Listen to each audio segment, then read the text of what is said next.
আসসালামু আলাইকুম। গত কয়েকদিন যাবত আমরা একটা মোটামুটি টেনশনের মধ্যে আছি। সেটা হচ্ছে যে আমাদের এই গাভীটা এর পাশাপাশি এটার সাথে আরেকটা গাভী আছে, সেটা আমি আপনাদেরকে দেখাবো।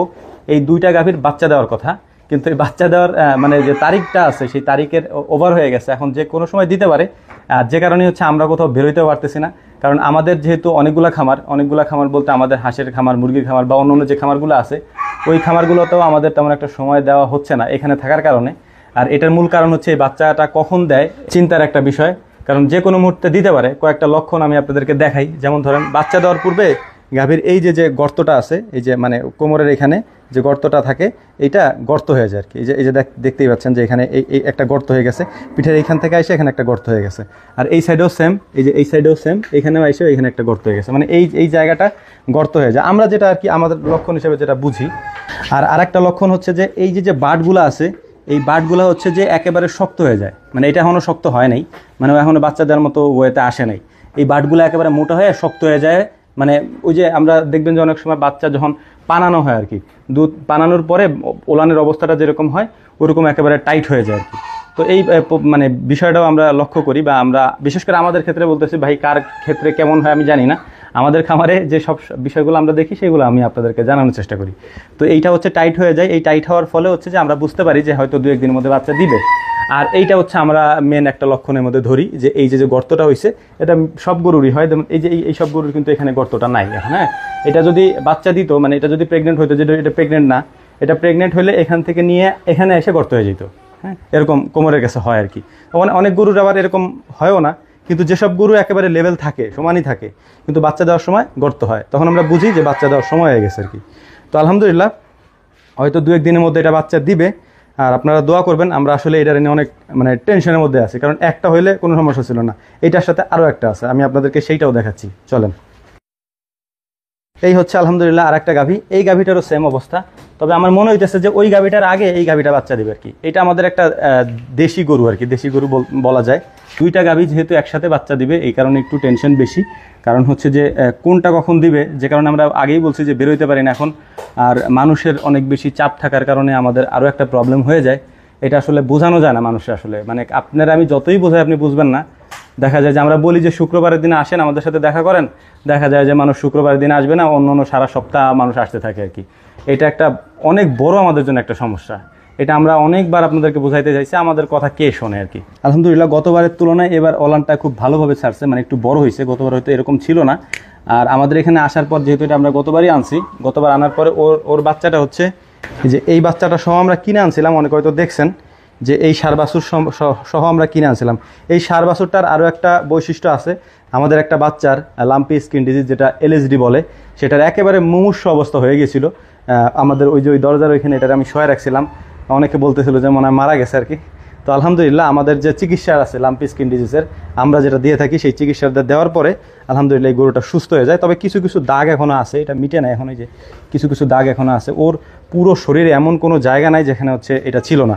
এই যে কম্বলটা দেখতে পাচ্ছেন ওর, এই যে কম্বল বলে আমরা গরুর, এই কম্বলটা হচ্ছে এত বড় ফুলে হচ্ছে এরকম হয়ে গেছিলো, এতখানি হয়ে গেছিলো। মূলত এই কারণে ও শোয়া থেকে উঠতে পারতো না, এত ভারী হয়ে গেছিলো কম্বলটা আর কি। তো যাই হোক, আলহামদুলিল্লাহ এটা সুস্থ হয়ে গেছে এখন, পুরোপুরি সুস্থ। এর পাশাপাশি ওর মা হচ্ছে ওইটা আর কি, ওই একটা গাভী এখানে থাকে। আর ওই ঘরে যে গাভীটা দেখাইছি, সাদা গাভীটা, ওই সাদা গাভীটার বাচ্চা হচ্ছে এইটা। এই গরুটাকে আমরা আনছিলাম হচ্ছে দেশি গরুতে আমরা শাহিওয়ালের বীজ দিয়ে, তারপর হচ্ছে যে জাত উন্নয়ন করার জন্য। অর্থাৎ শাহিওয়ালের যে ষাঁড় বাছুরগুলো হয়, সেই ষাঁড় বাছুরগুলো বাজারে একটু ভালো রেট থাকে, এবং এটা মানে মানুষের চোখেও পড়ে বেশি। শাহিওয়ালগুলো দেখতে সুন্দর, যেটা আমি আপনাদেরকে দেখাইলাম, ওর যে একটা বাচ্চা আছে। তো আমাদের এইখানে এই বছর আর কি, মানে যতগুলা বাচ্চা হয়েছে তার মধ্যে মাত্র একটা বাচ্চা হয়েছে বকনা, আর বাকি সবগুলাই হয়েছে ষাঁড়।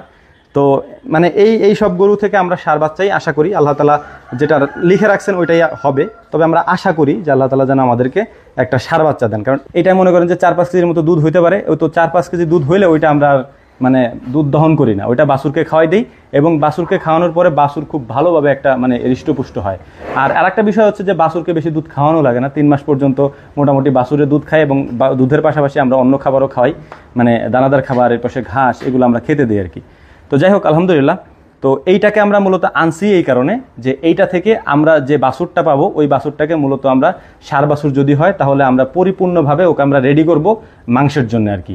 আর অন্য যে গাভীগুলো আছে, যেগুলো ফ্রিজিয়ান হাই পার্সেন্টেজের বীজের বা বকনা বা গাভী, তো তো ওইগুলা থেকে আমরা আসলে দুধটাই আশা করি। তো দেশি গরুর একটা বৈশিষ্ট্য হচ্ছে এগুলা প্রতি বছরে বছরে বাচ্চা দেয়, এটা একটা মানে ভালো দিক। এটা আপনারা যারা পুরাতন খামারি আছেন তারা বুঝবেন যে বছর বছর যদি কোনো গরুর বাচ্চা দেয় ওইটাতে আলহামদুলিল্লাহ অনেক বেশি লাভও হয় আর কি। কারণ একটা বাছুরের দাম এখন আপনি প্রায় লাখ টাকার কাছাকাছি হয়ে যায় আর কি, যদি ভালো একটু গ্রোথ হয়, এটার নিচে আপনি পাবেন না। তো যাই হোক আলহামদুলিল্লাহ, আমাদের জন্য দোয়া করবেন যাতে করে একদিন আগে পরে বাচ্চাটা দেয় আর কি। দুইটা যদি একদিনেই দেয় তাহলে একটু মানে প্রবলেম হয়ে যায়, যেহেতু এই কাজগুলো আবার সবাই পারে না, মানে এই বাচ্চাগুলো টেনে বের করা, আবার হচ্ছে যে এগুলো টেক কেয়ার করা, তো আমাদের ক্ষেত্রে একটু সমস্যা হয়ে যায়। আর আমি আপনাদের কাছে আবারও অনুরোধ করে বলবো যে আমাদের এখানে যারা আসেন ভাই, শুক্রবার বাদে অন্য কোনো দিন আমাদের এখানে না আসার জন্য এটা আমার অনুরোধ থাকবে আপনাদের কাছে। কারণ আমরা আসলে কাজ করতে পারি না, আমাদের মূল কাজটাই হচ্ছে কাজ।